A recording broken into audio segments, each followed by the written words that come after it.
All right, so we are on chapter 7 of Fish in a Tree by Linda Mullally Hunt, and it is titled No Grandpa's Here. Okay, I sit on my bed holding my copy of Alice in Wonderland. The shaky writing in the front of the book says, "For Allie, my wondrous girl. Love, Grandpa." The colors of the book are all bright, even though the book is old. Inside, the pages are soft, and the writing is bigger than in books now. But I still can't read it by myself. It's like having a gift that's locked in a glass box. I'm feeling heavy, but I always do on Sunday nights. The thought of another week of school does that. It's like knowing I had to pull a tire through a keyhole the next day. But I'll have a new teacher. Mr. Daniels sounds like a grandfatherly type with pockets full of lollipops, which could be nice.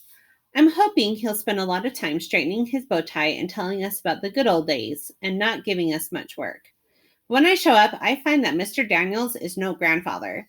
He's younger than Mrs. Hall. He wears a dark jacket and a tie with colored circles on it. When I get closer, I realize they're planets.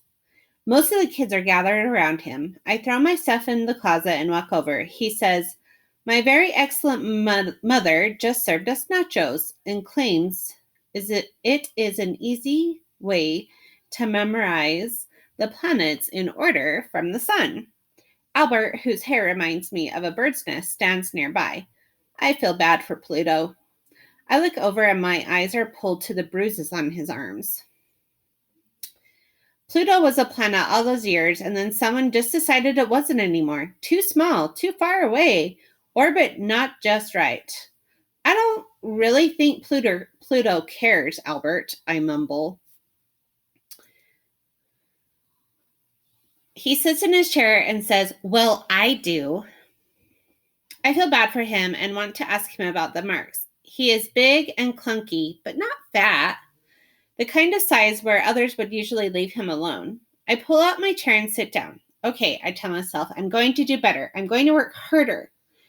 That's all I need to do. I'm really going to concentrate this time, even though I know I've tried that and it doesn't work. Reading for me is like when I drop something and my fingers scramble to catch it, and just when I think I've got it, I don't. If trying to read helped, I'd be a genius. Mr. Daniels is in front of me. I hold my breath and lean back. He holds out his hand. "I'm Mr. Daniels. Nice to meet you," he says. Shay leans toward Jessica. I guess he doesn't know who he's talking to. As usual, most of her friends laugh.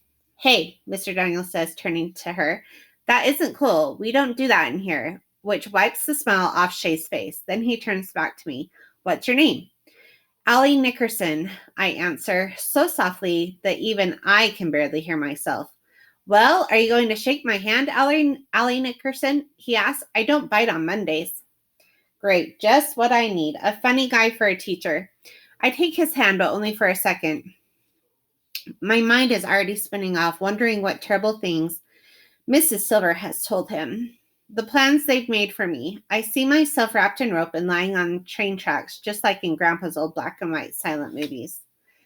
"Okay, Fantasticos, take your seats," he calls. "Time to set the world on fire." Everyone scrambles to their seats, but I'm still lying on the imaginary train tracks, all tied up and watching the engine come around the corner. Okay, chapter 8 is titled Real Trouble. The first day with Mr. Daniels starts out okay because we have math in the morning, and Mr. Daniels does this thing he calls the bus driver. He says, "You're the bus driver," and then he tells us how many people get on and off, and we have to add and subtract the numbers in our head. No paper, no pencils, just math. When I was younger, I loved math, everything about math. But in school, math now has letters. Like, what does X equal?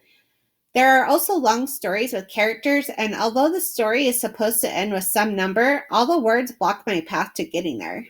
But the day turns into a what a nickel day at snack time when Mr. Daniels calls me up to his desk. He holds the assignment that I did for Mrs. Hall, where we had to describe ourselves, the one with "Y" written over and over on it. My stomach flops over. So I'm wondering what this means exactly. Can you tell me? He asks. I shrug. I'm wondering if you can write just one paragraph for me. Something about you. I'd like to learn something about you. I stay quiet. With teachers, if you stay quiet long enough, they start doing the talking for you, filling in the answers, and then you just have to nod. So I wait. But he waits too. Finally, he says, Come on now. Can you write that paragraph for me? I feel heavy. No, I say. He doesn't want to know about the real me. It'll be like people in scary movies who think they want to know what's in the basement. But then they find out. They're always sorry. Allie, did you say no? He asked without being mad. I turn myself to stone. He takes a deep breath and leans forward. So, is it writing you don't like? I think about saying no, except it could cause me trouble later, like the chess games in Grandpa's Alice in Wonderland book. You have to be super sure before you make a move final, but I figure Mr. Daniels probably already knows this about me, so I nod. What do you like then? Buffalo wings, I say. He laughs a little. What do you like about school? Leaving? He waits for me to say more. I like math and art. I like to draw. Oh, well, that's cool. Do you draw a lot? Yeah. So do you find the writing difficult or do you just not like it? It's easy, I lie. It's just boring. Well, maybe we can do some things to make it less boring for you. To excite you about writing, it's a great way to explore. Be creative. Ask questions. I point at my paper. I asked a lot of questions there. Yes, he laughs. I guess you did. He takes a deep breath. Here's the thing, Allie. I'm going to be honest with you. I've talked with both Mrs. Hall and Mrs. Silver. I know that you have spent a lot of time in the office in the past. You're good at getting sent to the office, but you can be too good at the wrong things. Uh-oh.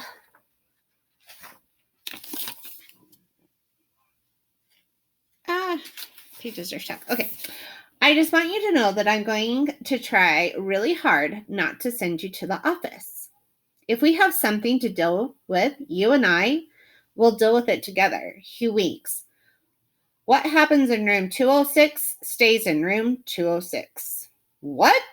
So we won't involve Mrs. Silver anymore, okay? I think she has enough to do around here. Oh no, did he just take away my get out of jail free card? Also, he says, moving his head to look me in the eye, I'm on your side, okay? I want to help you. So he wants to help me, huh? But he has no idea what he's in for. Okay.